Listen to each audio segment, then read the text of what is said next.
বিসমিল্লাহির রহমানির রহিম। আসসালামু আলাইকুম ওয়া রাহমাতুল্লাহি ওয়া বারাকাতুহু।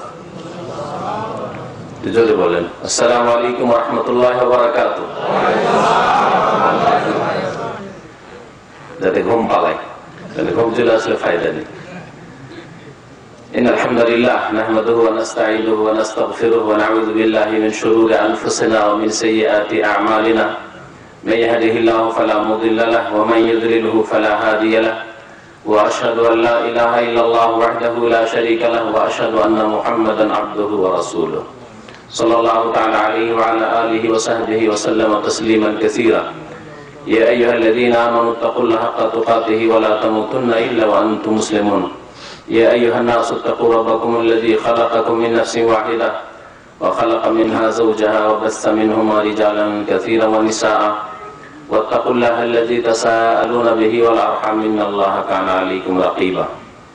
يا أيها الذين آمنوا اتقوا الله وقولوا قولا سديدا يصلح لكم أعمالكم ويغفر لكم ذنوبكم ومن يطع الله ورسوله فقد فاز فوزا عظيما. أما بعد فإن خير الحديث كتاب الله وخير الهدي هدي محمد صلى الله عليه وسلم وشر الأمور محدثاتها وكل محدثة بدعة وكل بدعة ضلالة وكل ضلالة في النار. أعوذ بالله من الشيطان الرجيم. يا أيها الناس كلوا مما في الأرض حلالا طيبا ولا تتبعوا خطوات الشيطان إنه لكم عدو مبين. সম্মানিত ব্রাদার ইসলাম, শ্রদ্ধেয় উলামায়ে কেরাম ও মাশায়েখ, সর্বপ্রথমে আল্লাহ পাক রব্বুল আলামিনের সমস্ত প্রশংসা, হামদ ও সানা যে আল্লাহ পাক আমাদেরকে অসংখ্য দিন দুনিয়ার নিয়ামত দান করেছেন, বল আলহামদুলিল্লাহ। আল্লাহ পাক রব্বুল আলামিনের যতই শুকরিয়া আদায় করেন, তার নিয়ামতের সামনে আপনি কখনো শুকরিয়া আদায় করে শেষ করতে পারবেন না। আল্লাহ যে আপনাকে আমাকে দিয়েছেন, একমাত্র শুকরিয়া আদায় করার বাক্য হচ্ছে যে আল্লাহ পাক আরহামুর রাহিমিন শিখিয়েছেন যে আলহামদুলিল্লাহ, সমস্ত প্রশংসা, সমস্ত রকমের শুকরিয়া, কৃতজ্ঞতা আল্লাহ পাক রব্বুল আলামিনের। এক একটি করে আমরা বলে শেষ করতে পারবো না। যে আল্লাহ পাক রব্বুল আলামিন যেসব নিয়ামত দান করেছেন, তার সবচেয়ে বড় নিয়ামত হচ্ছে যে আল্লাহ আপনাকে আমাকে জন্মসূত্রে ইসলাম ঈমান দান করেছেন।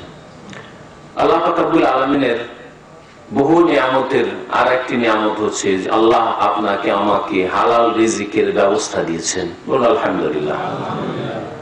এই রিজিক সম্পর্কে আজকে আলোচনা করব আপনাদের সামনে। হালাল রিজিক এবং হারাম রিজিক। আল্লাহ পাক রব্বুল আলামিন মানুষকে রাস্তা দেখিয়ে দিয়েছেন এবং ভালো রাস্তা সম্পর্কে স্পষ্ট জ্ঞান দেওয়ার জন্য আল কোরআন নাযিল করেছেন। শেষ নবী মুহাম্মদ রাসূলুল্লাহ সাল্লাল্লাহু আলাইহি সাল্লামকে রাসূল করে প্রেরণ করেছেন। খারাপ মন্দ রাস্তা থেকে সমস্ত ক্ষেত্রে, ওই রকমই রুজি রোজগারের ক্ষেত্রে, আয় উপার্জনের ক্ষেত্রে খারাপ মন্দ রাস্তা থেকে সতর্ক করার জন্য কোরআনুল কারীম নাযিল করেছেন। মুহাম্মদুর রাসূলুল্লাহ সাল্লাল্লাহু আলাইহি সাল্লামকে রাসূল করে প্রেরণ করেছেন এবং তার তিরোধানের পরে প্রত্যেক যুগে উলামা ওয়ারাসাতুল আম্বিয়া থেকেছেন, আর আছেন, আর থাকবেন, যারা মানব জাতিকে সতর্ক করবেন এবং নবী করিম সাল্লাল্লাহু আলাইহি সাল্লামের মিশন চালিয়ে যাবেন। আল্লাহ পাক রব্বুল আলামিনের লাখ লাখ শুকরিয়া যে আল্লাহ পাক আমাকে আপনাকে হালাল রিজিক দান করেছেন, বলুন আলহামদুলিল্লাহ। সৌদি আরবে আসার পরে কেউ যদি হালাল রিজিকে হারামের সংমিশ্রণ ঘটায়, হালাল রিজিক পাওয়া সত্ত্বেও, পাক পবিত্র রিজিক পাওয়া সত্ত্বেও তাতে যদি হারামের মিক্সচার করে, তাহলে দেশে গিয়ে বা দুনিয়ার কোন এলাকায় গিয়ে কখনো সে হালাল রিজিক পাবে না, আল্লাহ তাকে তৌফিক দেবে না। এখানে আলহামদুলিল্লাহ রাব্বিল আলামিন, পাক পবিত্র দেশ, আমন আমানের দেশ, নিরাপত্তার দেশ, মানসিক শারীরিক দৈহিক সার্বিক শান্তির দেশ। এখানে যেইভাবে হালাল রিজিকের রাস্তা, হালাল আয় উপার্জনের রাস্তা প্রশস্ত রয়েছে, কোষাদা রয়েছে, দুনিয়ার আর কোনো জায়গায় নেই। এর যদি বাস্তব অভিজ্ঞতা অর্জন করতে হয়, তিক্ত অভিজ্ঞতা, তো একবার দেশে গিয়ে দেখেন আর কোন কাজ শুরু করে দেখেন, কত রকমের বাধা, ঘুষ না দিলে কাজই আগাই না। এছাড়া যে কত রকমের সেখানে দুর্নীতি আর কত রকমের হারাম পথ একেবারে উন্মুক্ত খোলা। আর যারা হালাল রিজিক করতে চায় তাদের জন্য এই হালাল রিজিকের দ্বার সংকুচিত, সংকীর্ণ। অনেক ভাইরাই আবেগে বিয়ে শাদী করেছে, অথবা দীর্ঘদিন হয়ে গেল, টাকার কত থাকবে বিদেশে, ভালো ভালো স্যালারি, ভালো সুযোগ সুবিধা, হালাল রিজিক ছেড়ে দিয়ে দেশে চলে গিয়ে এখন আফসোস করছে। আমাদের বহু ছাত্র এরকম আছে। আল্লাহ পাকের শুকরিয়া আদায় করে আল্লাহ পাক রব্বুল আলামিন আপনাকে সুযোগ দিয়েছেন এই হালাল রিজিকের। সুতরাং হালালের সাথে হারামের সংমিশ্রণ ঘটাবেন না। আল্লাহ পাক রব্বুল আলামিন যা দুনিয়াতে রেখেছেন রিজিক হিসাবে তা দুই ভাগে বিভক্ত, হালাল এবং হারাম। আর হালাল যেমন সুস্পষ্ট তেমনি হারামও সুস্পষ্ট। আল্লাহ পাক রব্বুল আলামিন এই হালাল হারাম সম্পর্কে কোরআন কারীমের বিভিন্ন আয়াতে বিভিন্ন দিকগুলি বর্ণনা করেছেন। তার একটি আয়াত সূরা বাকারাতে রয়েছে, আয়াত নম্বর 168। আল্লাহ পাক তাতে সমস্ত মানুষকে সম্বোধন করে বলছেন, ইয়া আইয়ুহান নাস, হে মানব সকল, সমস্ত মানুষকে আল্লাহ সম্বোধন করে বলছেন, কুলু মিম্মা ফিল আরদি হালালান তাইয়্যিবা, পৃথিবীতে যা আছে তা থেকে তোমরা ভক্ষণ করো হালাল এবং পবিত্র।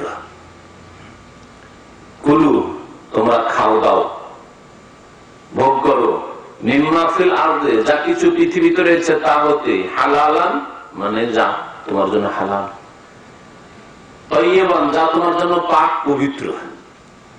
হালালের বিপরীত হচ্ছে কি? হারাম। আর তাইয়্যিবের বিপরীত কে বলতে পারেন? প্রত্যেকটা শব্দের বিপরীত শব্দ আছে, জানেন তো? তাইয়্যিব মানে পাক পবিত্র, তাহলে তাইয়্যিবের বিপরীত শব্দ কি হতে পারে? পবিত্র। কোরআনের ভাষায়, কোরআনের ভাষায় কোন হাফেজ নাই এখানে? মাদ্রাসা পড়া ভাই নেই? খাবিস।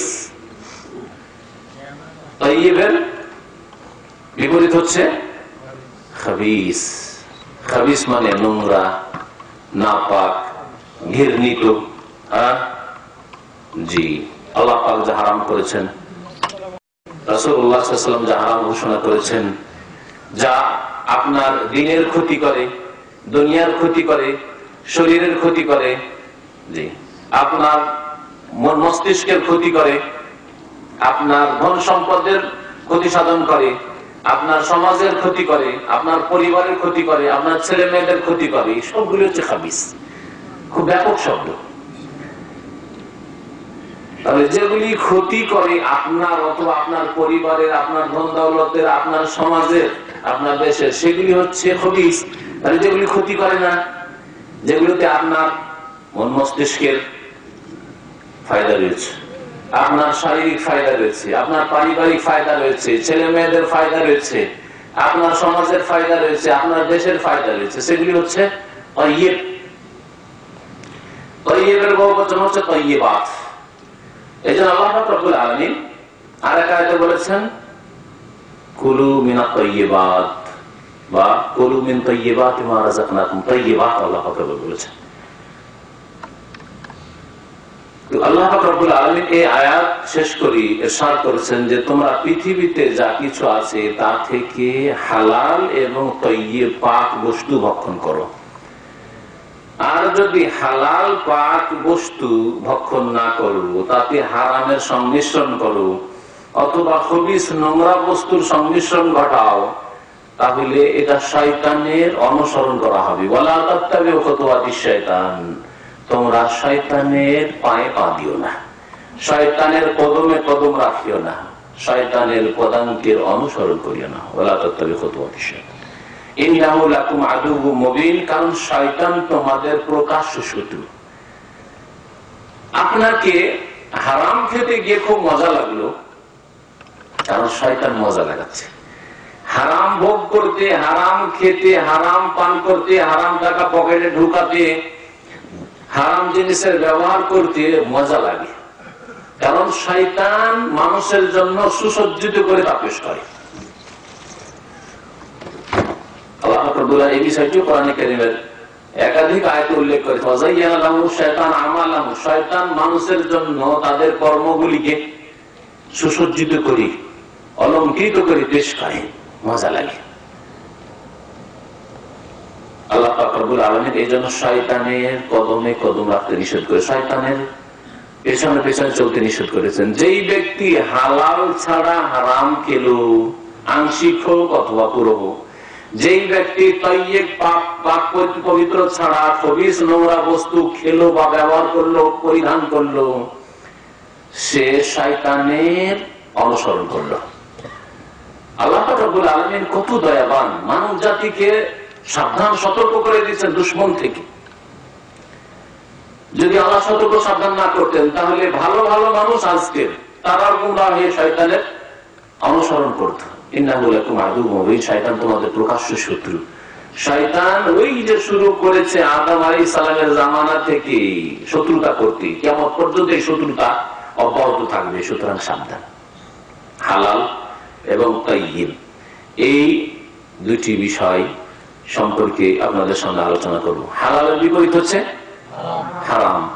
হারাম দুই রকমের, হারাম হচ্ছে দুই রকমের। এক হারাম এমন বস্তুগুলি যেগুলিকে আল্লাহ পাক রব্বুল আলামিন হারাম করেছেন খাওয়া বা পান করা, সেগুলি কখনো হালাল করা যাবে না, হারাম, ওই বস্তুগুলি হারাম।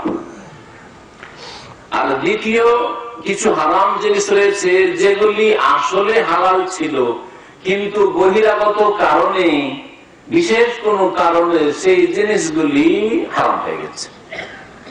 আসলে জিনিসটা হারাম নয়, কিন্তু জিনিসটা আপনার কারণে হোক, অন্য কারো কারণে হোক, আপনার ছেলের কারণে হোক, আপনার স্ত্রীর কারণে হোক, আপনার জন্য হারাম হয়ে গেছে। উদাহরণ দিলে বুঝতে পারবেন। আল্লাহ পাক রব্বুল আলামিন যেসব জিনিসকে হারাম করেছেন আসলেই হারাম। আল্লাহ পাক বলছেন ইন্নামা হারামা আলাইকুম মাইতা, মৃত জন্তু, গরু যদি মরে যায়, বকরি ছাগল মরে গেছে, মুরগি মরে গেছে, হালাল হবে? জবাই করে হালাল হবে?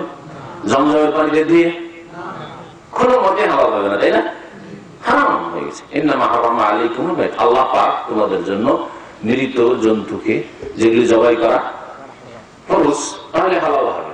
মাছের ক্ষেত্রে নাই, পানির যেগুলি জন্তু সেগুলি না, স্থল পশু প্রাণী পাখি যেগুলি হারাম আল্লাহ পাক রব্বুল আলামিন করেছেন, বা সেগুলি তো হারাম আছে, কিন্তু এটা মুর্দা মরে গেছে সেই কারণে সেটা হারাম, আর সেটা কখনো হালাল হবে না। ওয়াদাম, আল্লাহ বলছেন রক্ত হারাম করেছেন। কেউ যদি রক্ত পান করে, রক্তকে হালাল করা যাবে? দুধে যদি মিক্স করে খান, জমজমে মিশিয়ে খান, কোনো মতে হালাল হবে, রক্ত হারাম। ওয়ালাহমাল খিনজির, শরীর গোশত হালাল হবে? কোনো মতে হালাল করা যাবে না। জমজম পানি দিয়ে পাক শাক করেন, আর দুধ দিয়ে পাক করেন, আর পড়া পানি দিয়ে দম করা পানি, কোরআনের আয়াত পড়ে দম করা পানি দিয়ে পাক শাক করেন, কোনো মতে শরীর গোশত হালাল হবে না। এইগুলো সব সময় হারাম। এর উদাহরণ এরকম বহু হারাম রয়েছে। মদ, মাদক দ্রব্য, গাঁজা, হেরোইন হারাম না হালাল? হারাম। এগুলি সব সময়ের জন্য হারাম। হালাল পয়সা দিয়ে কিনেন আর হারাম পয়সা দিয়ে কিনেন, সর্ব অবস্থায় হারাম। আর বাকি অনেকগুলি হারাম রয়েছে যেগুলি আসলে হালাল ছিল, কিন্তু আপনার কারণে বা অন্য কারো কারণে হারাম হয়ে গেছে। রিয়াল হালাল না হারাম? হালাল। ভাত হালাল, গোশত হালাল, কিন্তু যদি চুরি করা গোশত হয়, লোকের সাথী সঙ্গে পাক করে রেখেছে, আর বেচারা ডিউটিতে গেছে যে সন্ধ্যাবেলা এসে খাবো, আর আপনি চুপ করে কিছুটা গোস্ত বের করে খেয়ে দিলেন। অনেক ব্যাচেলররা এরকম করে স্বভাব আছে। হ্যাঁ, গ্যাস ব্যবহার করা, গ্যাস দিয়ে পাক করা হালাল না হারাম? হালাল। কিন্তু অনেক ব্যাচেলররা করে কি, অপর গ্যাস ব্যবহার করে। এখন না, ও ডিউটিতে 12 ঘন্টা ডিউটিতে আসবে না, নিজের গ্যাসটা বাদ দিয়ে বা নিজের গ্যাস অন্যের গ্যাস দিয়ে চুপচাপ পাক করছে। হালাল জিনিসটা আপনার হারাম হয়ে গেল। জি, রিয়াল বললেন যে হালাল, তাই না? রিয়াল যদি আপনার মেহনত করা রিয়াল, মেহনত করেছেন, হালাল মেহনত, মালিকের কাজ করেছেন আর কিনেছেন, স্যালারি বেতন নিয়েছেন, হালাল না হারাম? হালাল। কিন্তু এই রিয়াল যদি ইনকাম করেন জাল একামত তৈরি করে, অনেকে চুপ আছেন, মানে অনেকে মনে হয় জাল একামত তৈরি করা জায়েজ মনে করছেন নাকি? আপনারা না, যতই মুসিবতে থাকেন না, আল্লাহর উপর তাওয়াক্কুল করুন, ভরসা করুন, আর নাজায়েজ হারাম কাজ করিয়েন না, দেশে চলে যান, আল্লাহ ওই রিজিকে বরকত দেবে। কিন্তু আপনি জালে কামা, আপনার ভাই কামা হয় না, জালে কামা তৈরি করবেন, অথবা এক শ্রেণীর লোকেরা বসে আছে ইসলাম খ্রিস্টান ইত্যাদি নিয়ে বসে আছে, বা মিডিয়াম হয়ে বসে আছে, ওয়াস্তা হয়ে কারোর মাধ্যমে ওই জালিয়াতি করে জালে কামা তৈরি করে দিচ্ছে, আর কত লোককে যে বালা মুসিবতে ফাঁসাচ্ছে আল্লাহ পাক ভালো জানে। তাহলে জাল একামা তৈরি করে দিয়ে, জাল পাসপোর্ট তৈরি করে দিয়ে, জাল ড্রাইভিং লাইসেন্স তৈরি করে দিয়ে যেসব আয় উপার্জন করলেন, রিয়ালটা আসলে তো হালাল ছিল, কিন্তু এই যে জাল এসব করে অবৈধভাবে রিয়ালটা ইনকাম করা হয়েছে, সেসব রিয়ালটা কি হয়ে গেল? হারাম। ওই রিয়ালগুলি দিয়ে আপনি নিজে ভাত রুটি খাবেন, গোশত খাবেন, হালাল হবে না হারাম? হারাম। আপনার ছেলে মেয়েকে খাওয়াবেন আপনি, আপনার ছেলে মেয়ে হালাল খেলো না হারাম? হারাম। বাড়ি ঘর তৈরি করবেন আপনি, আপনার বাড়ি বিল্ডিংটা তৈরি হবে, হালাল না হারাম? হারাম হয়ে গেল। তাহলে হারাম হচ্ছে এইরকমই দুই প্রকার। হারাম যতগুলি আছে সেগুলির হিকমত রহস্য আমরা উদ্ঘাটন করতে পারি আর না পারি। আপনি সায়েন্স জানেন না, অথবা সায়েন্স জানলেও সায়েন্স মানুষেরই বিদ্যা, সুতরাং সীমিত বিদ্যা, তা দিয়ে ওর ক্ষতি জানতে পারি আর না পারি। আল্লাহ পাক যা হারাম করেছেন তাতে অবশ্যই ক্ষতি আছে। আমার দুনিয়ার ক্ষতি আছে, না হয় দিনের ক্ষতি আছে, ইহকালে ক্ষতি আছে, না হয় পরকালে ক্ষতি আছে, আপনার ক্ষতি আছে, না হয় আপনার ছেলে মেয়ের ক্ষতি আছে। ক্ষতি আছে, এক্ষুনি ক্ষতি আছে, না হয় পরক্ষণে ক্ষতি আছে, কিন্তু ক্ষতি আছে। এই জন্য আল্লাহ পাক রব্বুল আলামিন হারাম করেছেন। আল্লাহ পাক রব্বুল আলামিন তাহলে শুয়োরের গোশত, কুকুরের গোশত, বিড়ালের গোশত, গাধার গোশত, হাতির গোশত হারাম করেছেন, কারণ এতে আমাদের ক্ষতি আছে। আল্লাহ পাক খাসি, গরু, মোরগ ইত্যাদি হালাল করেছেন, এতে আমাদের লাভ আছে, ক্ষতি তেমন নেই। আর যদি সামান্য কিছু কারোর জন্য ক্ষতি থাকে শারীরিক ভাবে, তাদের ফায়দার দিক বেশি আছে, যার ফলে আল্লাহ পাক এগুলিকে তাইয়্যিবাত বলেছেন এবং এগুলোকে হালাল করেছেন। এ হচ্ছে হালাল এবং হারাম। হারামকে চেনার ক্ষেত্রে, হারামকে চেনার ক্ষেত্রে একটি কথা মনে রাখবেন, সেটা হচ্ছে যে যেই জিনিসগুলি আমি লক্ষণ করে দিয়ে ইঙ্গিত করেছি, যেই জিনিসগুলি আপনার মস্তিষ্কের ক্ষতি করে বা শরীরের ক্ষতি করে বা আপনার পরিবারের ক্ষতি করে, আপনার সমাজের ক্ষতি করে, সেই জিনিসগুলি হালাল হতে পারে না হারাম? হারাম। সেগুলি কখনো হালাল হতে পারে না। যে জিনিসগুলি এই রকমের ক্ষতি করে, দিন দুনিয়ার ক্ষতি করে, সেই জিনিসগুলি কখনো তাইয়্যিব হতে পারে না, সেগুলি হচ্ছে খবিস। নবী করিম সাল্লাল্লাহু আলাইহি সাল্লাম সম্পর্কে একটি আয়াত রয়েছে, সেই আয়াতটি আল্লাহ পাক ইরশাদ করেছেন সূরা আরাফে, যে নবী সাল্লাল্লাহু আলাইহি সাল্লামকে আল্লাহ কেন প্রেরণ করেছেন? ইউহিল্লু লাহুমুত তাইয়্যিবাত, নবীউল উম্মি, যার অক্ষরের কোনো জ্ঞান ছিল না, তারপরে সারা দুনিয়ার সবচেয়ে বড় উস্তাদ শিক্ষক রাসূলুল্লাহ সাল্লাল্লাহু আলাইহি সাল্লাম, তার সম্পর্কে আল্লাহ পাক বলছেন যে তার মিশন হচ্ছে, তার ডিউটি হচ্ছে ইউহিল্লু লাহুমুত তাইয়্যিবাত, মানব জাতির জন্য পাক পবিত্র বস্তুগুলিকে তিনি হালাল করতে এসেছেন, হালাল ঘোষণা করতে এসেছেন। ওয়া ইউহাররিমু আলাইহিমুল খাবায়েস, এবং মানব জাতির জন্য খবিস নোংরা বস্তুগুলিকে হারাম ঘোষণা করার জন্য তিনি প্রেরিত হয়েছিলেন।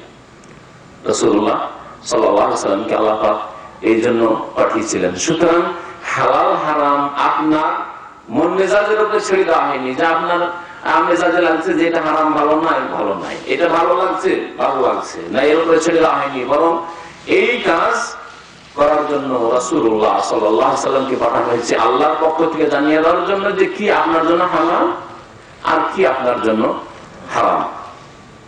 একটি উদাহরণ দিই, তারপর অন্যদিকে যাব হালাল হারাম সম্পর্কে। এখনই আপনারা বললেন যে যেসব জিনিসে মানুষের মস্তিষ্কের ক্ষতি করে, শরীরের ক্ষতি করে, পরিবেশের ক্ষতি করে, সমাজের ক্ষতি করে, পরিবার ছেলে মেয়েদের ক্ষতি করে, সেগুলি হালাল হতে পারে না, সেগুলি হচ্ছে হারাম। সেগুলি তাইয়্যিবা পাক পবিত্র হতে পারে না, সেগুলি হচ্ছে খাবিস নোংরা বস্তু।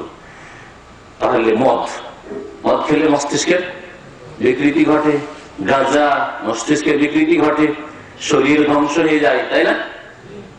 সুতরাং মাদক দ্রব্য হচ্ছে হারাম। আসেন এখন বিড়ি, সিগারেট, তামাক, জর্দা, এই তামাক জাতীয় যত বস্তু আছে এগুলি কোন ক্যাটাগরিতে পড়বে? আপনারা জানলেন যে হয় হালাল না হয় হারাম, দুটো। আর জানলেন যে হয় তাইয়্যিব না হয় খবিস, পাক পবিত্র ভাত রুটির মতো, আর না হলে খবিস নোংরা। ভাত রুটি মস্তিষ্কের ক্ষতি করে না, শরীরের ক্ষতি করে না। আপনার ছেলে মেয়েদের ভাত রুটি খাচ্ছেন, আপনার ছেলে মেয়েদের সামনে, তাদের ক্ষতি করে না, এতে আপনার স্ত্রীর ক্ষতি করে না, আপনার সমাজেরও ক্ষতি করে না, অর্থেরও ক্ষতি করে না। কিন্তু তামাক জাতীয় জিনিস, সিগারেট আপনার শরীর ক্ষতি করে না, করে না? করে। আপনার ছেলে মেয়েদের যখন ধোঁয়া ছাড়েন, ছেলে মেয়েদের সামনে ক্ষতি হয় না, হয় না? জি। স্ত্রীর পাশাপাশি যখন শুইতে যাচ্ছেন, বসতে যাচ্ছেন, কথা বলছেন, আর আপনার মুখের দুর্গন্ধ পচা সরা, তাতে তার ক্ষতি হয় না, হয় না? ক্ষতি হয়। আপনার অর্থের ক্ষতি হচ্ছে না, হচ্ছে না? বিনা ফায়দাতে ক্ষতি হচ্ছে, জাহান্নামী খাবার। আমি বলি যে এই বিড়ি, সিগারেট, এই তামাক জাতীয় জিনিস হচ্ছে জাহান্নামী খাবার। জাহান্নামী খাবারের গুণ সম্পর্কে আল্লাহ পাক রব্বুল আলামিন সূরা গাশিয়াতে বলেছেন যে লাইসা লাহুম তাআমুন ইল্লা মিন দারি'in লা ইউসমিনু ওয়া লা ইউগনি মিন জু। খাদ্যের উদ্দেশ্য কি? মানুষ যে খায়, ভাত খান, রুটি খান, উদ্দেশ্য কি? দেখি আপনাদের ব্রেন থেকে বলেন। হ্যাঁ, ক্ষুধা নিবারণ একটা উদ্দেশ্য। দ্বিতীয় উদ্দেশ্য শরীরকে সুস্থ রাখা। দুটো উদ্দেশ্য। মানুষের পেটে খাবার দেওয়ার উদ্দেশ্য হচ্ছে যে খিদা দূর করা, কারণ মানুষের পেটের চাহিদা আছে, সেটা দূর করতে হবে। দ্বিতীয় হচ্ছে শরীরটাকে সুস্থ রাখা। এই জন্য স্বাস্থ্যকর খাবার খান। স্বাস্থ্যের জন্য ক্ষতিকর খাবার কখনো আপনি খাবেন না। জাহান্নামী খাবার সম্পর্কে আল্লাহ পাক রব্বুল আলামিন বলছেন যে এমন খাবার দেওয়া হবে, দারি নামক কণ্টকযুক্ত খাবার, লা ইউসমিনু, যা শরীরের জন্য স্বাস্থ্যকর নয়, শরীর তাতে ভালো হবে না, ওয়া লা ইউগনি মিন জু, আর তাতে খিদাও দূর হবে না। জু মানে খিদা, তাতে ক্ষুধা নিবারণ হবে না। বিড়ি, সিগারেট, জর্দা, তামাক, দিনে যদি 50টা সিগারেটও খান, আজকে 20টা সিগারেট খেয়েছি, সেজন্য দুপুরের খানা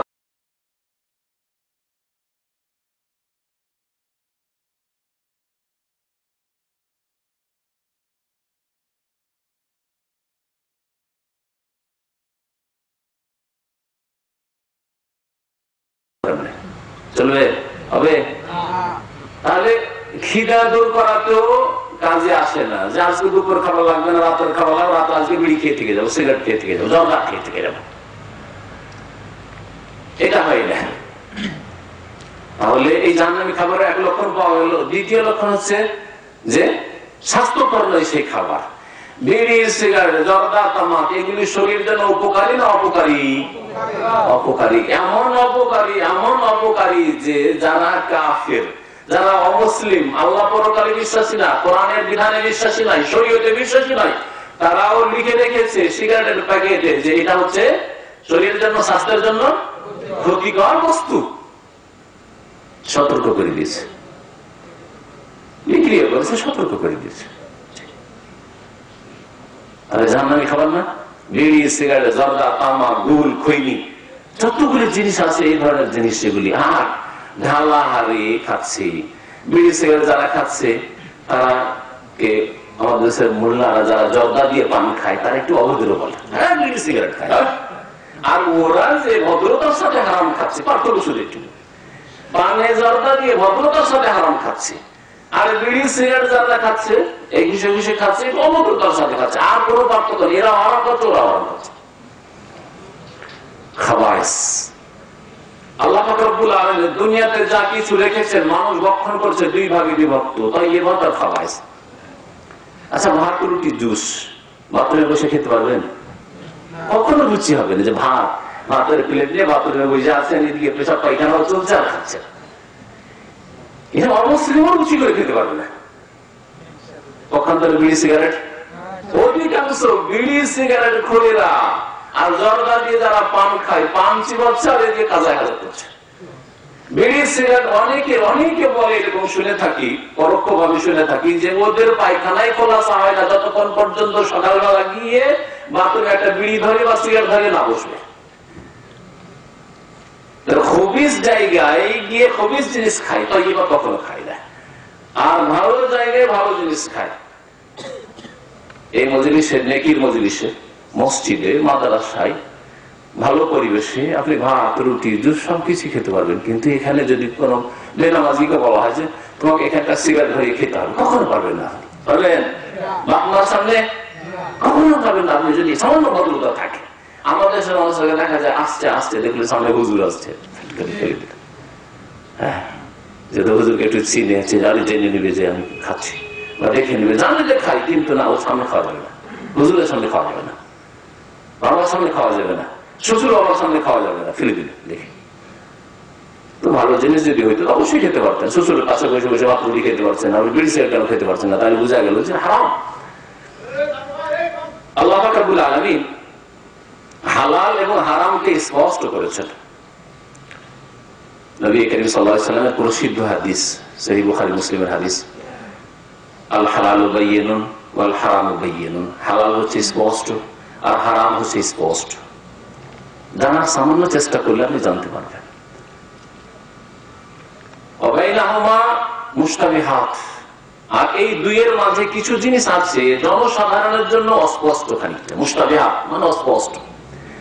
মুশতাবিহাত মানে হালাল না, আপনার জন্য হুকুমটা অস্পষ্ট। অনেকগুলি ব্যবসা আছে, ব্যবসা সম্পর্কে আপনার বুঝতে অসুবিধা হচ্ছে। সুদ বুঝেন আপনি, 100 টাকা দিয়ে 110 টাকা নিলে সুদ হবে, এটা বুঝেন। কিন্তু কতগুলি সূক্ষ্ম বিষয় আছে, যা উদাহরণ তার এখানে সময় নেই, সেখানে আমার সন্দেহ হচ্ছে এটা সুদ হবে কি হবে না। যেমন জমির বন্ধক, অনেকের সংশয় হয় যে টাকা 10,000 টাকা ওকে ধার দিলাম, আর ধার দেওয়ার জমিটা বন্ধক রেখে খেলাম, ফসলটা 5 মণ 10 মণ ফসল খেলাম। এখানে একটু অস্পষ্টতা আছে জনসাধারণের জন্য, এই জন্য অনেকে এইভাবে অস্পষ্টতা হারাম খাচ্ছে। এই ক্ষেত্রে আপনার করণীয় কি, যে যখন অস্পষ্ট লাগছে, হালাল হইতে পারে হারামও হইতে পারে, এইরকম লাগছে ওইরকম লাগছে, তো চুপচাপ খেয়ে যায়। এটা আপনার কাজ না, এটা আপনার কাজ না। বলছেন যে অনেক লোকেরা জানে না। নবী কি বলছেন? অনেক লোকেরা জানে। তাহলে বোঝা গেল কাসীরের বিপরীত হচ্ছে কালিল, অল্প লোক জানে। আর আলেমের সংখ্যা জনসাধারণের তুলনায় অল্প, তাই না? তাহলে অল্প বিজ্ঞ আলেমরা অবশ্যই জানে যে আপনার এই বন্ধক রেখে, বন্ধকের একনিষ্ঠে 10,000 ফিরি নিলেন, আর এই 2 বছর ধরে 5 মণ 10 মণ ফসলও খেলেন, এটা সুদ, এটা ভালো আলেমরা অবশ্যই জানে। নবী করিম সাল্লাল্লাহু আলাইহি ওয়াসাল্লাম বলেছেন, ইন্নামা শিফাউল ইয়ে আস-সাওয়াল, অজ্ঞতার চিকিৎসা হচ্ছে আলেমদের জিজ্ঞাসা করে না। আপনার মাসলা জানা নেই, সুতরাং এর এলাজ হচ্ছে, এর ট্রিটমেন্ট হচ্ছে যে আপনি সওয়াল মানে জিজ্ঞাসা করে দেবেন, আর জিজ্ঞাসা করবেন না, আর এইরকম হারাম খেতে থাকবেন সুদ, এটা আপনার জন্য চলবে না। তাহলে যে জিনিসগুলি সম্পর্কে নবী সাল্লাল্লাহু আলাইহি ওয়াসাল্লাম বলেছেন যে অস্পষ্ট, সেগুলির হুকুম অবশ্যই আছে, হয় হালাল নয় হারাম। আপনাকে অস্পষ্ট লাগছে, আপনার চাইতে বড়র কাছ থেকে, ইলমের দিক দিয়ে যে বড় তার কাছ থেকে, এবং কোরআন সুন্নাহর যে ইলম রাখে, আবার পকেট থেকে ফতোয়া দেয় না। আমাদের দেশে আবার ফতোয়া দেওয়ার জন্য হাদিস দলিল লাগে না, কোরআনের আয়াতও লাগে না, হাদিস দলিল টুলিল লাগে না, মান সম্মান বাঁচানো লাগে। অনেক মসজিদের ইমাম, ছোট মোটো মৌলভী সাহেব, হুজুর, এগুলি ফতোয়া দেয় মান ইজ্জত বাঁচাবার জন্য। এদের ঘরে মিলাদ করি, এদের মসজিদে অনুমতি করি, আর এদের বাচ্চাদের পড়াই, এরা আমাকে বেতন দেয়, রুজি রিজিকটা এই গ্রামওয়ালার হাতে। আর ফতোয়া জিজ্ঞাসা করেছে, যদি আমি ফতোয়া না দিই তাহলে আমাকে সরিয়ে দিয়ে আরেকজনকে নিয়ে আসবে, এই বলে সাহেব আর হুজুর কেমন আপনি ফতুয়া দিতে পারেন, আপনাকে রেখে লাভ নাকি, যান। মানুষের হাতে রুজি আমরা মনে করে নিয়েছি এক শ্রেণী লোকেরা, যার ফলে ইজ্জত বাঁচাবার জন্য, চাকরি বাঁচাবার জন্য, রুজি রেজি বাঁচাবার জন্য ফতুয়া দেয়, আর নিজেও জাহান্নামে যায় আর অন্যকে জাহান্নামে নিয়ে যায়। ফাদাল্লু ওয়াদাল্লু, নিজেও পথভ্রষ্ট হয় তারা আর অন্যদেরকে পথভ্রষ্ট করে। সম্মানিত ভাইরা, নবী করিম সাল্লাল্লাহু আলাইহি ওয়াসাল্লাম বলছেন যে হালাল হারামের মাঝখানে কিছু অস্পষ্ট জিনিস আছে, সেটাকে অধিকাংশ লোকেরা হয়তো জানে না, কিন্তু অল্প লোকেরা, এর অর্থ হচ্ছে যে জানে, তাদেরকে জিজ্ঞাসা করে নিতে হবে। নবী করিম সাল্লাল্লাহু আলাইহি ওয়াসাল্লাম বলছেন ফামানিত্তাকা শুবহাত, যেখানে আপনার সন্দেহ হবে যে এটা আমার জন্য হালাল না হালাল নয়, সেখানে আপনি বেঁচে থাকেন, সেখানে আপনি বেঁচে থাকেন। এতে আপনার ঈমান আমলের হেফাজত আছে, এতে আপনার দ্বীনের হেফাজত আছে, এতে আপনার জান্নাতের হেফাজত আছে, জান্নাত নষ্ট হবে না। আপনি একটা হারাম জিনিস যদি ছেড়ে দেন সতর্কতামূলক, কোন গুনাহ হবে না, সতর্কতামূলক ছেড়ে দিচ্ছেন, কি জানি ঠিক হয় কি হয় না, ছেড়ে দিন। কিন্তু একটা হারাম যদি সন্দেহ আছে তারপর হারাম কাজ করে না, তাহলে জান্নাতে যেতে হতে পারে।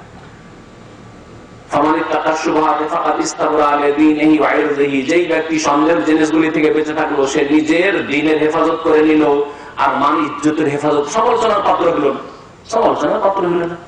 আপনি একটা সন্দেহের জিনিস করছেন, আপনি হয়তো তার হুকুম সম্পর্কে একটু সন্দিহান ছিলেন আর করে ফেললেন আর খেয়ে ফেললেন, আর অন্য লোকে তখন সুযোগ করে দেখো দেখো এই লোকটা এইরকম কাজ করছে, এইরকম ব্যবসা করছে, সমালোচনার পাত্র হয়ে পড়ে দাঁড়িয়ে।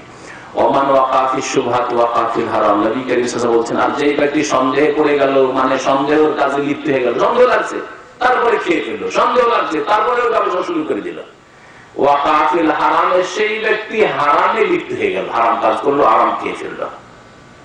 নবী করিম সাল্লাল্লাহু আলাইহি ওয়াসাল্লাম এর উদাহরণ দিয়েছেন, রাখাল যখন গরু ছাগল চড়ায় আর চড়াতে চড়াতে আইল বুঝেন তো না, আইল কি বলেন, জমির সীমানা আইল,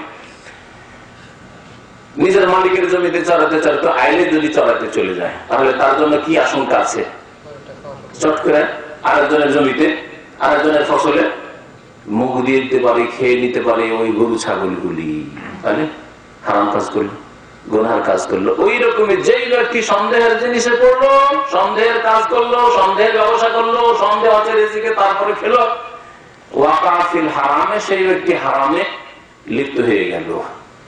আল্লাহ পাক রব্বুল আলামিন যেন আমাদের হালাল রিজিকে বরকত দান করেন এবং হারাম রিজিক থেকে আমাদেরকে বেঁচে থাকার তৌফিক যেন দান করেন। হারাম রিজিক খেলে, হারাম রিজিক খেলে দুনিয়ারও ক্ষতি আছে আর আখিরাতের ক্ষতি আছে, যদিও দেখে বড় অঙ্ক লাগছে।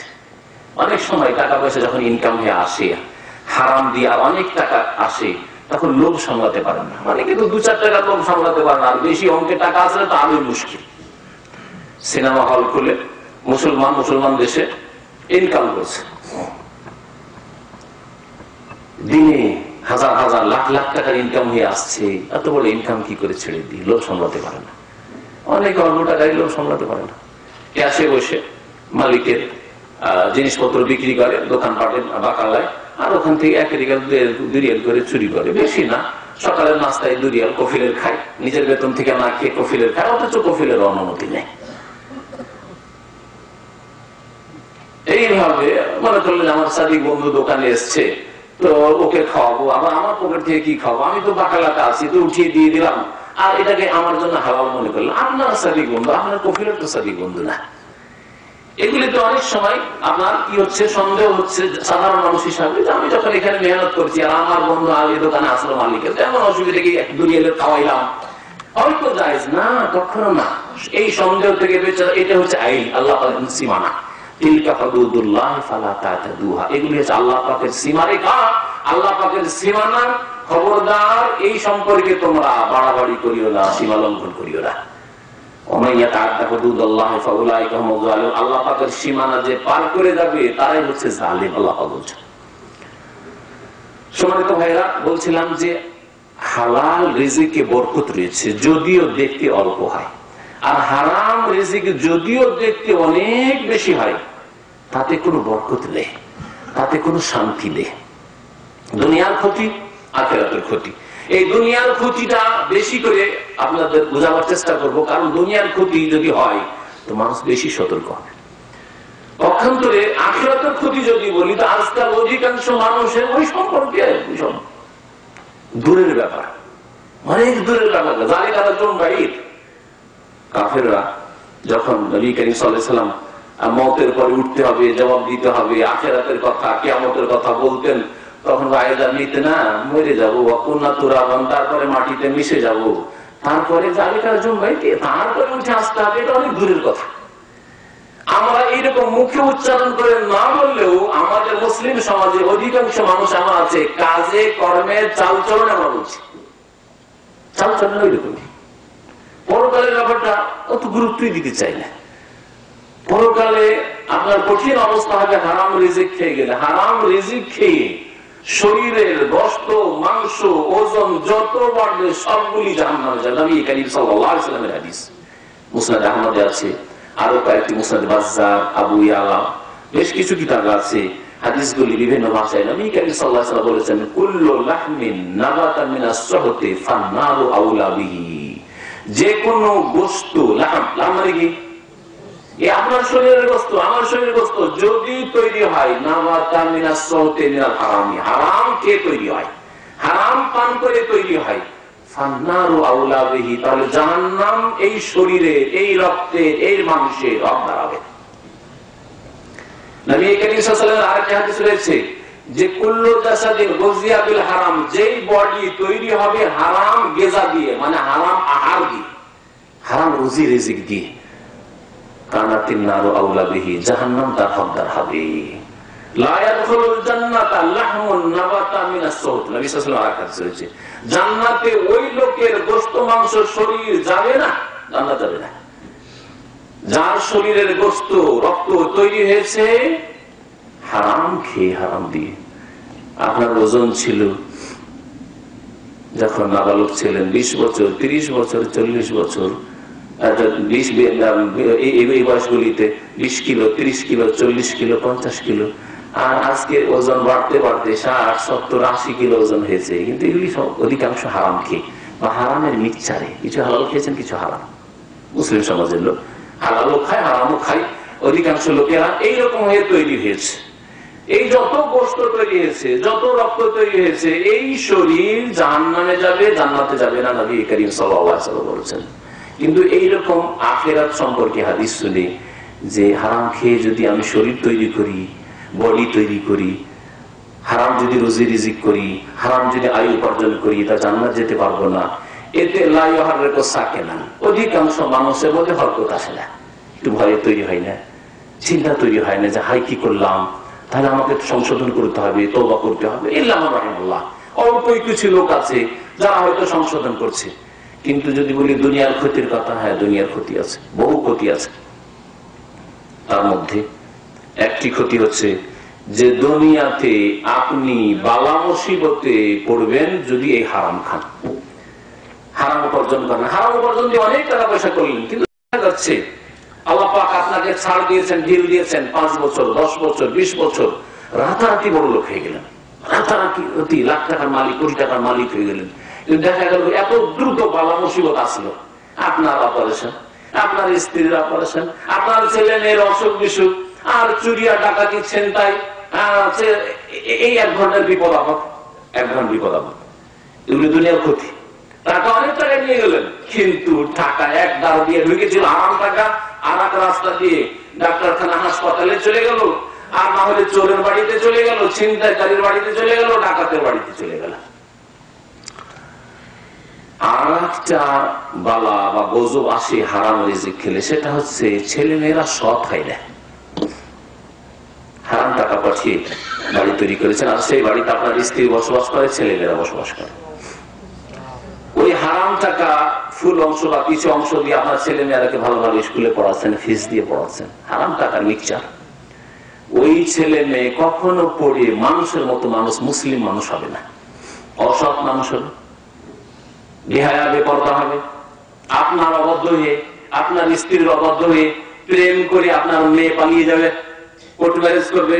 আপনার ছেলে আপনাকে উপেক্ষা করে আপনার অপছন্দ মোতাবেক আপনি পছন্দ করেন সেখানে গিয়ে ঘর বসাবে। এই রকমের বহু বালা মুসিবত আসবে পারিবারিক ক্ষেত্রে যদি আপনার রিজিকে হারামের সংমিশ্রণ থাকে। এগুলো হচ্ছে ক্ষতি।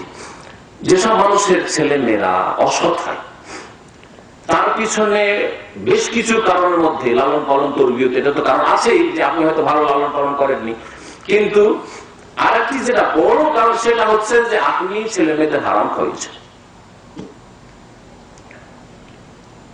ছেলে মেয়েদেরকে হারাম খাইয়েছেন।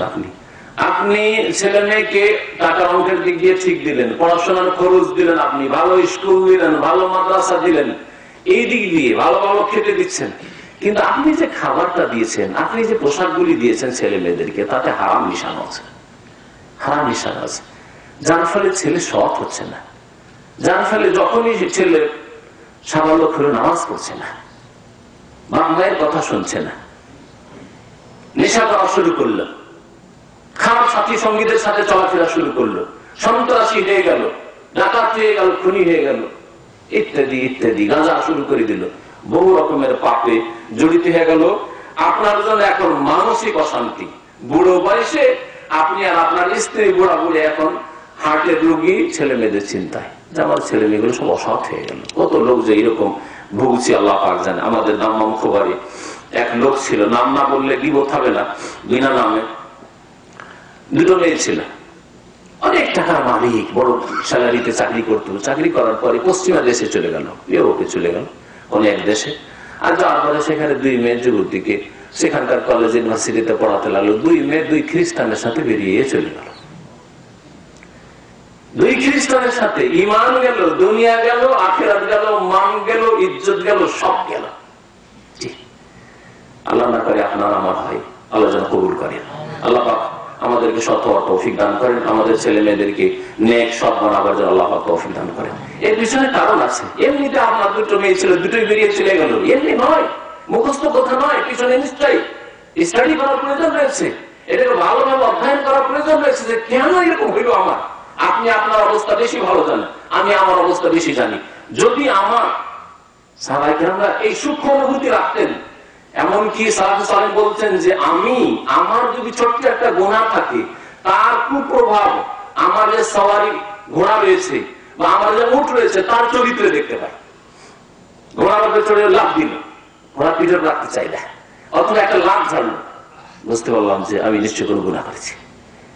এইরকম সূক্ষ্ম অনুভূতি তাদের ছিল। আর আপনার ছেলে লাভ মেরে দিয়ে যান নাকি, আপনার মেয়ে লাভ মেরে দিয়ে চলে যাচ্ছে কোর্ট ম্যারেজ করে, আর আপনার অনুভূতি এত মোটা মোটা খান মোটা বুঝেন যে বুঝার চেষ্টা করছেন না যে এমনটা কেন হইল। এগুলি নিশ্চয় আপনি হারাম খাওয়িয়েছেন, হারাম পড়িয়েছেন, হারাম তরবিয়ত করেছেন, আপনি ইসলামিক তরবিয়ত করেননি।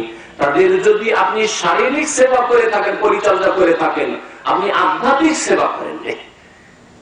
বাহ্যিক যদি আপনি লালন পালন মানে শরীরকে বড় করার জন্য, সুস্থ রাখার জন্য আপনি চেষ্টা করে থাকেন, কিন্তু মানসিক দিক থেকে, ইমানি দিক থেকে, রুহানিয়াতের দিক থেকে তাদেরকে মানুষ করার চেষ্টা করেননি আপনি। হারাম খেলে দুনিয়ার আর একটা ক্ষতির দিক হচ্ছে যে যারা হারাম খায় তাদের দোয়া কবুল হয় না। যারা হারাম খায় তাদের দোয়া কবুল হয় না। তাহলে আপনি চিন্তা করুন কত ক্ষতিগ্রস্ত একজন মুসলিম, কত না আল্লাহ পাকের কাছে দোয়া করে। কখনো দোয়া করে বাপ মায়ের জন্য রব্বির হামহুমা কামা রাব্বায়ানি সাগীরা, কিন্তু আল্লাহ বলছে তোর রিজিক হারাম, তুই যা উপার্জন করিস হারাম, তুই যা পরে আসিস কাপড়টা হারাম, তুই যে বাড়িতে বাস করিস তাতে হারাম লাগিয়ে রেখেছিস, তখন কি করে দোয়া কবুল হয়? তোর রব্বির হামহুমা কামা রাব্বায়ানি সাগীরা কবুল হবে না। দোয়া করছেন আপনি ছেলে মেয়েদের জন্য, রব্বি হাবলি মিনাস সালিহিন, রব্বানা হাব লানা মিন আজওয়াজিনা ওয়া যুররিয়াতিনা কুররাতা আয়ুনি ওয়াজআলনা লিল মুত্তাকিনা ইমামা, রব্বি আউজিনি আন আশকুরা নি'মাতাকা আল্লাতী আন'আমতা আলাইয়া ওয়া আলা ওয়ালিদাইয়া ওয়া আন আ'মালা সালিহান তারদাহু ওয়া আসলিহ লি ফি যুররিয়াতি, আল্লাহ আমার ছেলে মেয়েদেরকে ভালো করে দাও, ছেলে মেয়েদেরকে সৎ করে দাও।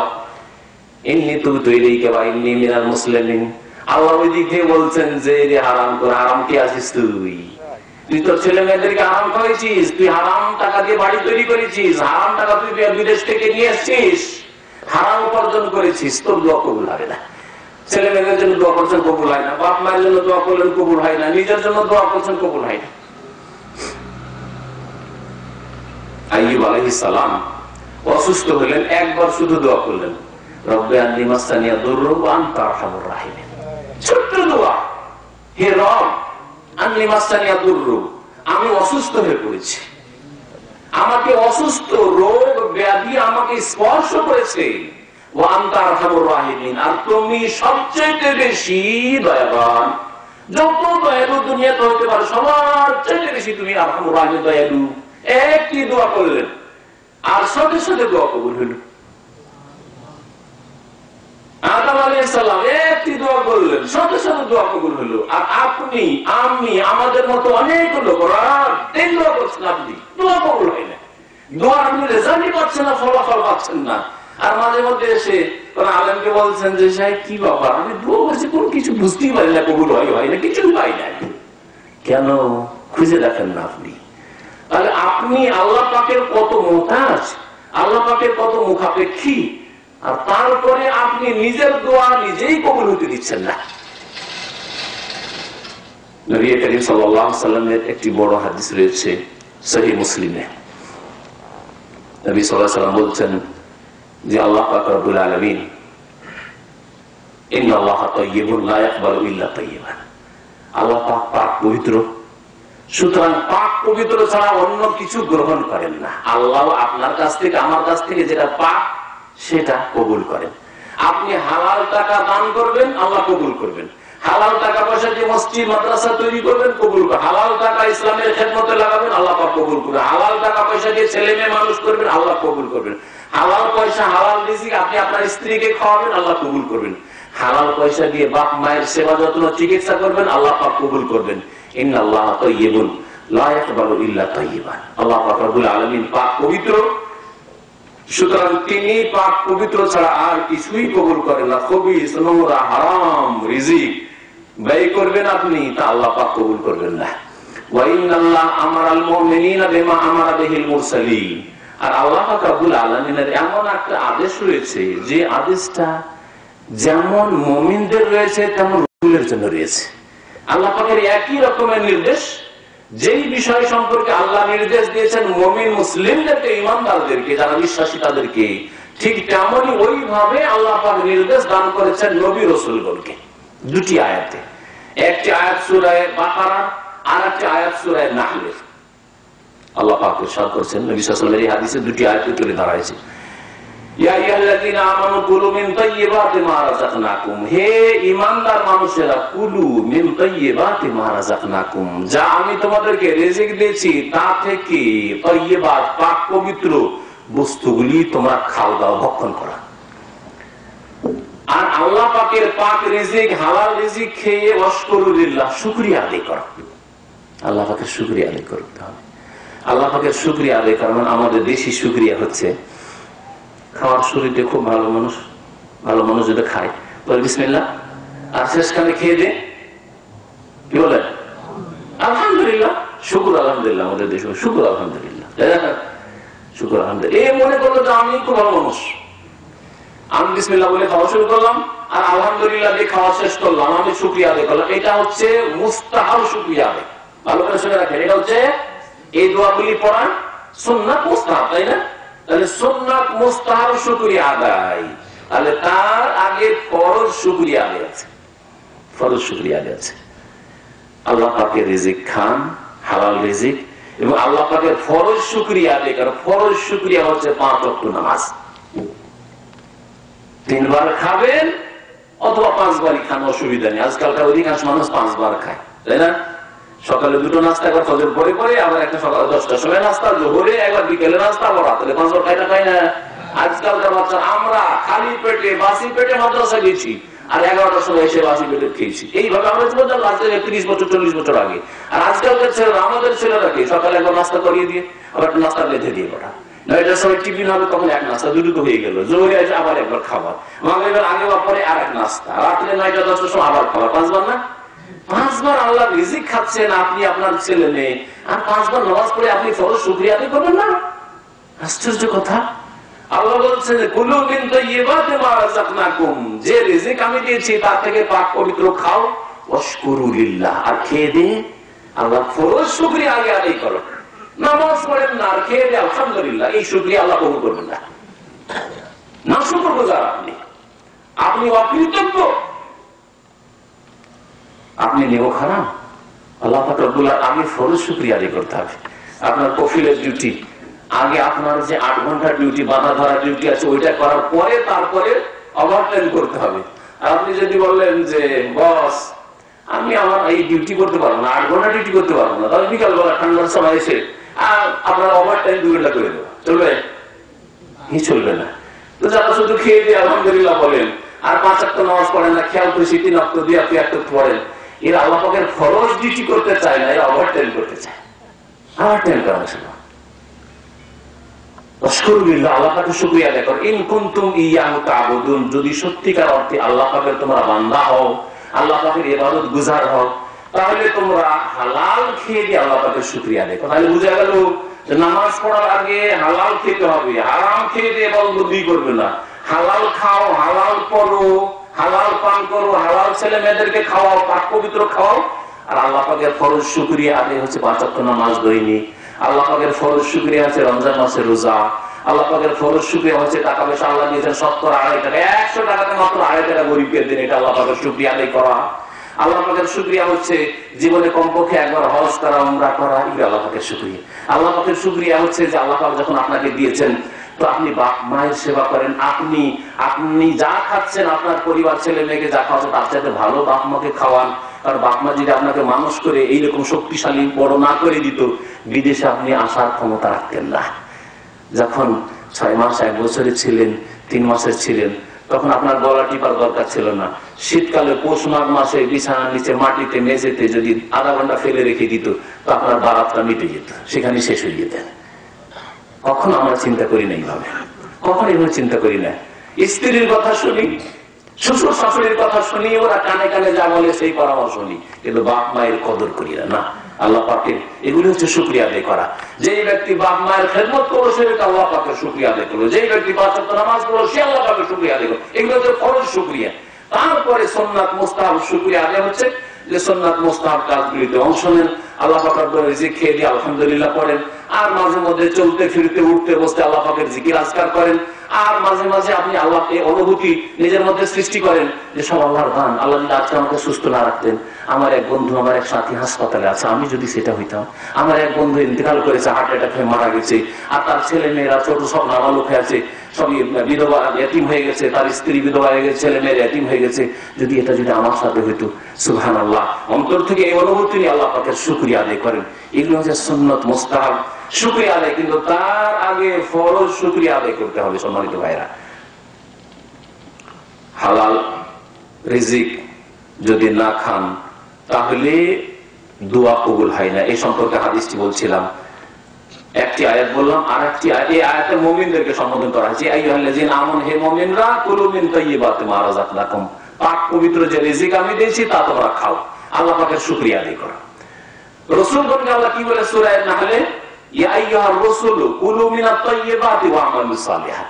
খাস করে আল্লাহ পাক সমস্ত রাসূলকে, আদম আলাইহিস সালাম থেকে শুরু করে নূহ আলাইহিস সালাম, মুসা আলাইহিস সালাম, ঈসা আলাইহিস সালাম, ইব্রাহিম, ইসহাক, ইয়াকুব, ইউসুফ, মুসা, ঈসা, মুহাম্মদ সাল্লাল্লাহু আলাইহি ওয়াসাল্লাম, সমস্ত আম্বিয়া রাসূলগণকে আল্লাহ পাক আদেশ দিয়েছেন যুগে যুগে, ইয়া আইয়ুহার রাসূলু, হে রাসূলরা, কুলু মিনাত তাইয়্যিবাতি, তোমরা পাক পবিত্র খেও, কুলু মিনাত তাইয়্যিবাতি ওয়া আমালু সালিহা, আর তারপরে ভালো আমল করিও।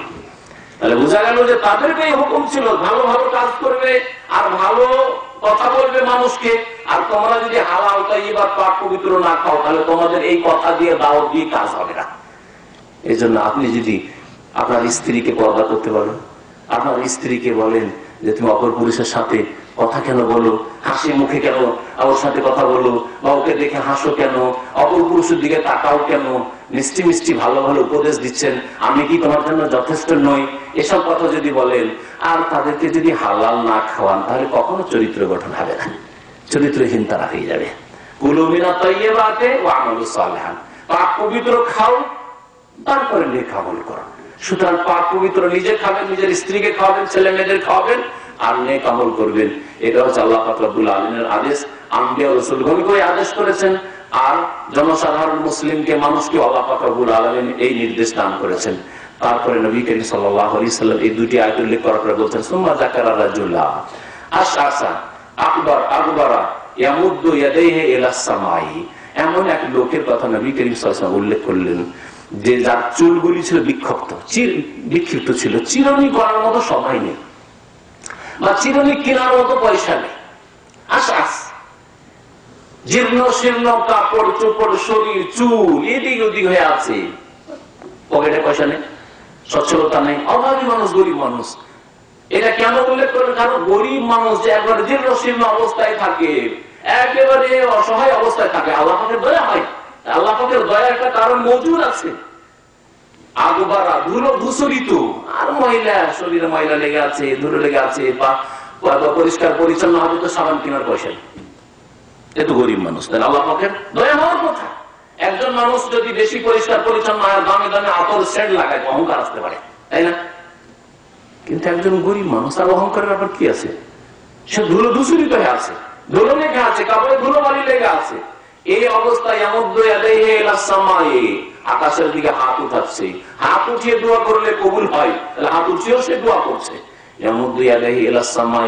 আর বলছে ইয়া রব্বি ইয়া রব্বি, হে আল্লাহ, হে আল্লাহ মাফ করে দাও, হে আল্লাহ আমার স্ত্রীকে ভালো রাখো, হে আল্লাহ আমার ছেলে মেয়েগুলিকে ভালো রাখো, আল্লাহ আমার বাপ মাকে ভালো করো, রহম করো, বাপ মা মারা গেছে তুমি জান্নাতবাসী করো, ইত্যাদি ইত্যাদি। আমার রিজিকে বরকত দাও আল্লাহ, আল্লাহ আমার ছেলে মেয়েদেরকে সুশিক্ষিত করো, আল্লাহ তাআলা মুসিবত থেকে তাদেরকে বাঁচিয়ে রাখো, দুশমনের হাত থেকে কবল থেকে বাঁচিয়ে রাখো, ইত্যাদি মেলা দোয়া করেছে।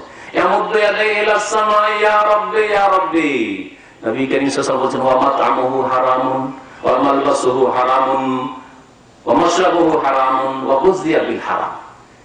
কিন্তু মুশকিল আছে একটা, এত সুন্দর দোয়া করছে, এত বড় চিত্তে খুশু খুজুর সাথে মন লাগিয়ে দোয়া করছে, কিন্তু তার খাবার হচ্ছে হারাম, মাতআমুহু হারাম ওয়া মাশরাবুহু হারাম, তার পানীয় বস্তু হারাম, ওয়া মালবাসুহু হারাম, তার লেবাস পোশাক যা কাপড় পরে আছে হারাম পয়সা কিনা, চুরি করা পয়সা, বেইমানি করা পয়সা, ধার করে বেইমানি করেছে, টেলিফোন বদলে দিয়েছে, আর ধারের পয়সা পরিশোধ করছে না।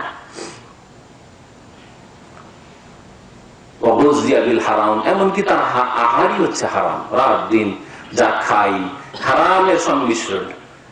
নবী করিম সাল্লাল্লাহু আলাইহি ওয়াসাল্লাম বলেছেন ফাআন্না ইস্তাজাবু লিযালিক, এই লোকের দোয়া কেমন করে কবুল হবে? এই লোকের দোয়া কেমন করে কবুল হবে? তার দোয়া এত মন দিয়ে করছে, তারপরে এই লোকের দোয়া কবুল হচ্ছে না, একমাত্র এই জন্য যে হারাম খায়। সম্মানিত ভাইরা, আপনি চিন্তা করুন যে কত আল্লাহ পাকের আপনি মুহতাজ, আর আল্লাহ পাকের কাছে আপনি দোয়া করছেন, কিন্তু দোয়া আপনার কবুল হচ্ছে না। না দুনিয়াতে শান্তি পাবেন, না আখিরাতে শান্তি পাবেন। আল্লাহ পাকের কাছে দোয়া করছেন আতিনা ফিদ দুনিয়া হাসানা ওয়া ফিল আখিরাতি হাসানা ওয়া কিনা আযাবান্নার, কিন্তু আপনার রিজিক হারাম, সুতরাং দোয়া কবুল হচ্ছে না। সাদ বিন আবি ওয়াক্কাস রাদিয়াল্লাহু তাআলা আনহু আশরা মুবাশশির একজন সাহাবী, তাকে নবী করিম সাল্লাল্লাহু আলাইহি ওয়াসাল্লাম সহিহ তারগিব তারহিবে এই হাদিস রয়েছে যে নবী করিম সাল্লাল্লাহু একবার বললেন যে ইয়া সাদ আতিব মাতআমাকা তুজাল দাওয়াতুকা, তুমি তোমার খাবারকে যা খাও, তুমি পান করো, এটা পাক পবিত্র করিও, হারাম খেও না, হারামের মিক্সচার করিও না, তুজাল দাওয়াতুকা, তাহলে তোমার দোয়া কবুল হবে, তোমার দোয়া কবুল হবে। তাহলে বোঝা গেল এর দ্বারা, এই দুটি হাদিস দ্বারা, যে দোয়া কবুল হওয়ার জন্য শর্ত হচ্ছে যে হালাল রিজিক খেতে হবে, হালাল রিজিক খেতে হবে। এমনকি যারা হজে যাচ্ছেন, উমরায় যাচ্ছেন, যদি হালাল আর হারামের মিক্সচার করে দেন, তাহলে তাবরানীতে একটি হাদিস রয়েছে, যখন লাব্বাইক আল্লাহুম্মা লাব্বাইক লাব্বাইক লা শারীকা লাকা লাব্বাইক করতে থাকে, সেই সময় আর আসমান থেকে ফেরেশতারা আল্লাহর হুকুমে ডাক দেন আর বলেন যে তোমার জাদুকা হারাম, তুমি যে সম্বল নিয়ে এসেছো হজ করতে তা হচ্ছে হারাম, তোমার টিকিটের পয়সা হারাম, তুমি যে খরচ খরচা নিয়ে হজে এসেছো হারাম, সুতরাং ওয়াহজ্জুকা গায়রু মাবরুর মাজুর, তোমার হজ গুনাহে ভরা, এই হজ তোমার মাবরুর মাকবুল হবে না। সম্মানিত ভাইরা, সেজন্য দুনিয়ার যদি শান্তি চান, আখিরাতের শান্তি চান, তাহলে হালাল রিজিক খাবেন, হারাম খাবেন না। যে কোনো রকমের হারাম হোক না কেন, স্থায়ী হারাম, যেমন উদাহরণ দিলাম বিড়ি সিগারেট। অনেক ভাইরা আছে নামাজ 5 ওয়াক্ত পড়েন আর আল্লাহ পাকের কাছে খুব দোয়া করেন, কিন্তু বিড়ি খাওয়া ছাড়তে পারছেন না, সিগারেট খাওয়া ছাড়তে পারছেন না, জর্দা খাওয়া ছাড়তে পারছেন না, আপনার দোয়া কবুল হবে না। আপনি একটু আল্লাহকে ভয় করুন, আর আপনি আপনার ভবিষ্যৎটা চিন্তা করুন যে আপনি নিজের কত ক্ষতি করেছেন। ওই রকমের যারা চুরি করে, বেঈমানি করে, আত্মসাৎ করে, টাকা পয়সা ধার নিয়ে মেরে নিলেন, আর বিভিন্ন ভাবে আপনি হারাম অবৈধ উপার্জন করছেন। অনেকে ব্লু ফিল্মের সিডি বিক্রি করে, হারাম রিজিক। আজকাল একটা জুয়া চলছে সৌদি আরবে, জুয়ার নাম কি বলতে পারেন? এদিকে আছে কিনা জানি না। থাই লটারি, হ্যাঁ থাইল্যান্ডি লটারি, জুয়া, জুয়া হারাম। আল্লাহ পাক কোরআনে কারীমে ইরশাদ করেছে, ইন্নামাল খামরু ওয়াল মাইসিরু ওয়াল আনসাবু ওয়াল আজলামু রিজসুম মিন আমালিশ শাইতান। খামর মানে মদ, আর মাইসির মানে হচ্ছে জুয়া। তার সাথে আল্লাহ পাক আরো কয়েকটি জিনিস উল্লেখ করার পর বলছেন যে এগুলি হচ্ছে নাপাক, এই কাজগুলি নাপাক, এই উপার্জনগুলি, জুয়ার উপার্জন হচ্ছে নাপাক, মদের ব্যবসা করে ইনকাম করা নাপাক, মিন আমালিশ শায়তান, এগুলো শয়তানের কর্ম, শয়তানের কাজ। ফাজতানিবু, সুতরাং হে মুসলিম তোমরা বেঁচে থাকো, লাআল্লাকুম তুফলিহুন, তাহলে এতে তোমাদের জন্য সার্বিক কল্যাণ রয়েছে। আল্লাহ পাক রব্বুল আলামিন যেন আমাদের হালাল রিজিকে বরকত দান করেন, হারাম রিজিক থেকে নিজেকে বাঁচিয়ে রাখার তৌফিক দান করেন, হারাম রিজিক থেকে নিজের ছেলে মেয়েদেরকে, স্ত্রী পরিবার পরিজন বাপ মাকে বাঁচিয়ে রাখার জন্য তৌফিক দান করেন। আর একটি কথা শেষখানে বলে দিয়ে শেষ করছি, যে হারাম রিজিক যদি আপনি খান, আপনার ছেলে মেয়েকে খাওয়ান, আপনার স্ত্রীকে খাওয়ান, আপনার বাপ মাকে খাওয়ান, কাল কিয়ামতে সবকিছু তো উন্মোচিত হয়ে যাবে, তাই না? কাল কিয়ামতে যখন হাসর মাঠে পৌঁছিবেন, তখন আপনার বাপ মা দেখতে পাবে যে আমার পোলা হারাম খাইয়েছে আমাকে, বুড়ো বয়সে আমার রুজি রোজগার ছিল না, আর এ তো আমাকে হারাম খাইয়েছে ইনকাম করে। আপনার ছেলে মেয়েরা সবাই দেখতে পাবে আর বাপ মা তো আমাদেরকে লালন পালন মানুষ করেছে হারাম খাইয়ে। যখন এগুলি জেনে নেবে, তখন কাল কিয়ামতে আপনার বিরুদ্ধে তার আল্লাহর সামনে কেস ফাইল করবে যে আল্লাহ বই আমার বাপ জালেমের বিচার করো, হারাম খেয়েছে আমাদেরকেও হারাম খাওয়াইছে এর বিচার করো। তখন কি করবেন আপনি? যারা হারাম উপার্জন করে, মানুষের হক নষ্ট করে, নবী করিম সাল্লাল্লাহু আলাইহি সাল্লামের সহিহ বুখারীর হাদিস রয়েছে, মুসলিমের হাদিস রয়েছে যে সেই ব্যক্তি সবচেয়ে বেশি গরীব আখিরাতে কিয়ামতের মাঠে। সেই ব্যক্তির নাম হচ্ছে সর্বহারা। সর্বহারা মানে যার বাড়িও নেই, টাকা পয়সাও নেই, আর বাসস্থান নেই, কিছুই নেই, যার কাছে ব্যবসা বাণিজ্য রুজি রোজগার চাকরি কিছু নেই। নবী করিম সাল্লাল্লাহু আলাইহি সাল্লাম একবার বলেন, আতাদরুনা মানিল মুফলিস, তোমরা কি জানো যে সর্বহারা কে? মুফলিস, মুফলিস মানে যার কাছে ফুলুস নেই। ফুলুস মানে বুঝলেন না? ফুলুস মানে কি? ফুলুস মানে পয়সা আছে, ফুলুস মানে পয়সা, মাফি ফুলুস মানে পয়সা নেই। হ্যাঁ, তো ফুলুস মানে পয়সা, আর মুফলিস মানে যার কাছে পয়সা নেই, পয়সাহীন মানুষ, হ্যাঁ পয়সা শূন্য মানুষ। আতাদরুনা মানিল মুফলিস, তোমরা কি জানো যে সর্বহারা কে? যার কাছে কিছুই নেই। তখন সাহাবীরা বললেন, ইয়া রাসূলুল্লাহ, আল মুফলিসু ফিনা মান লা দিরহাম ওয়ালা মাতা।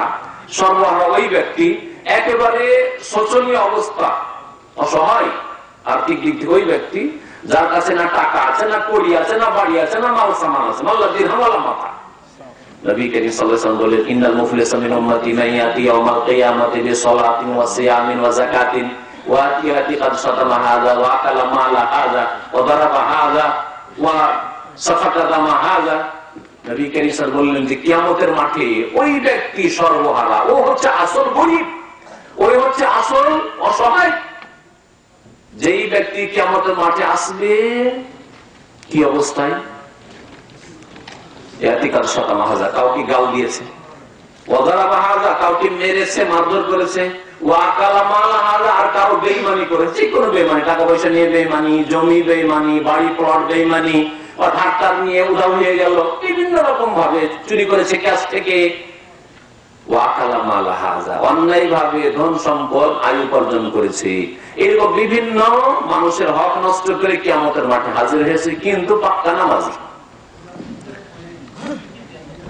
অনেক নামাজ নিয়ে আসবে, রোজা নিয়ে আসবে, যাকাত নিয়ে আসবে, হজ নিয়ে আসবে। সৌদি আরবে হজও করেছে আর আরামও পেয়েছে, নামাজও করেছে আর আরামও পেয়েছে। কিয়ামতের দিন কি দিয়ে পেমেন্ট করবেন? হ্যাঁ, টাকা থাকবে, কি দিয়ে পরিশোধ করবেন? যার টাকা আপনি ধার নিয়ে দেননি, শুনে রাখেন ভালো করে, যার টাকা পয়সা বেইমানি করেছেন, হ্যাঁ, যার জমি বেইমানি করেছেন, যার আইন চেপেছেন, জমি বেইমানি করে খেয়েছেন, যার শহরের মস্তান দিয়ে জমি দখল করে খেয়েছেন, কিয়ামতের দিনে পেমেন্ট করতে হবে। নেকি দিয়ে পরিশোধ, নেকি দিয়ে পেমেন্ট, নেকি দিয়ে পেমেন্ট, নেকি শেষ। এই করতে করতে নেকি শেষ হয়ে যাবে। ফাইন ফানিয়াত হাসানাত ক্বাবলা আন ইউকদামা আলাইহি, তার যতগুলি দাবি দাওয়া ছিল সব দাবি দাওয়া পূরণ করতে করতে নেকি শেষ, আর নেকি নেই, পাহাড়ের মতো নেকি নেই, সব শেষ হয়ে গেছে। শেষখানে নবী করিম সাল্লাল্লাহু আলাইহি ওয়াসাল্লাম বলছেন যে এক লোক আসবে বা একাধিক লোক আসবে, এসে বলে, আল্লাহ এই লোক আমার উপর জুলুম করেছে, আমার টাকা মেরে খেয়েছে, আমার টাকা ধার নিয়ে দেশে পালিয়ে গেছে। আর ওর ডিস্ট্রিক্টও জানতাম না, ওর গ্রামও জানতাম না, ওর টেলিফোন খোঁজ খবর ছিল না, টাকা পয়সা দেয়নি, আল্লাহ বেঈমানি করেছে। আল্লাহ বলবেন দেখো এর নেকি আছে কিনা, নেকি নিয়ে যাও তুমি। নেকি নেই, সব শেষ হয়ে গেছে। নবী করিম সাল্লাল্লাহু আলাইহি ওয়াসাল্লাম বললেন তার গুনাহগুলি না হবে, ফাইন ফানিয়াত হাসানাতু ক্বাবলা আন ইউকদামা আলাইহি উখিযা মিন খাতায়াহুম, ওই লোক যেই লোকের টাকা বেঈমানি করা হয়েছিল ওর গুনাহগুলি নিয়ে ফাতুরিহাত আলী, এর কাঁধে চাপিয়ে দেওয়া হবে। কাঁধে চাপিয়ে, নিজের তো গুনাহ ছিলই আর অপরের গুনাহ নিয়ে সুম্মা তুরিহা ফিন্নার, তারপরে ওই ব্যক্তি যে পাহাড়ের মতো নেকি সব নিয়ে এসেছিল, অন্য লোকে দিতে দিতে নেকিও শেষ আর অন্যের গুনাহ নিয়ে ফাতুরিহা ফিন্নার, জাহান্নামে ফেলে দেওয়া হবে। এই অবস্থা যেন আপনার না হয়, এই অবস্থা যেন আমার না হয়। আল্লাহ পাক আমাকে সংশোধন করার তৌফিক দান করেন। আল্লাহ পাক আপনাদের সকলকে সংশোধন করার তৌফিক দান করেন। আল্লাহ পাক আপনার আপনজন আত্মীয় স্বজনদেরকে সংশোধন করার তৌফিক দান করেন। আল্লাহ পাক আমাদের প্রত্যেক মুসলিম ভাই বোনদেরকে সংশোধন করার তৌফিক দান করেন। আল্লাহ পাক আমাদের হালাল রিজিকে যেন বরকত দান করেন, হারাম রিজিক থেকে আল্লাহ যেন আমাদের বাঁচিয়ে রাখেন। আল্লাহ পাক আমাদেরকে হালাল রিজিক অল্প হলেও তাতে সন্তুষ্ট হওয়ার তৌফিক যেন দান করেন। আল্লাহ পাক আমাদের গুনাহ খাতা যেন মাফ করে দেন। আল্লাহ পাক আমাদের সকলকে যেন জান্নাতুল ফিরদৌস দান করেন। আল্লাহ পাক রব্বুল আলামিন আমাদের এই মজলিসকে যেন কবুল করে নেন। আল্লাহ পাক আমাদেরকে নবী করিম সাল্লাল্লাহু আলাইহি ওয়াসাল্লামের শাফাআত যেন দান করেন, নবী করিম সাল্লাল্লাহু আলাইহি ওয়াসাল্লামের হাউজে কাউসার থেকে পানি যেন দান করেন। আল্লাহ পাক রব্বুল আলামিন আমাদের দুনিয়া এবং আখিরাতে সুখী করেন। আমাদের পরিবার পরিজন আত্মীয় স্বজনদেরকে আল্লাহ পাক যেন বালা মুসিবত থেকে বাঁচিয়ে রাখেন। আমিন। সুবহান রাব্বিকা রব্বিল ইজ্জাতি আম্মা ইয়াসিফুন ওয়া সালামুন আলাল মুরসালিন ওয়াল হামদুলিল্লাহি রাব্বিল আলামিন।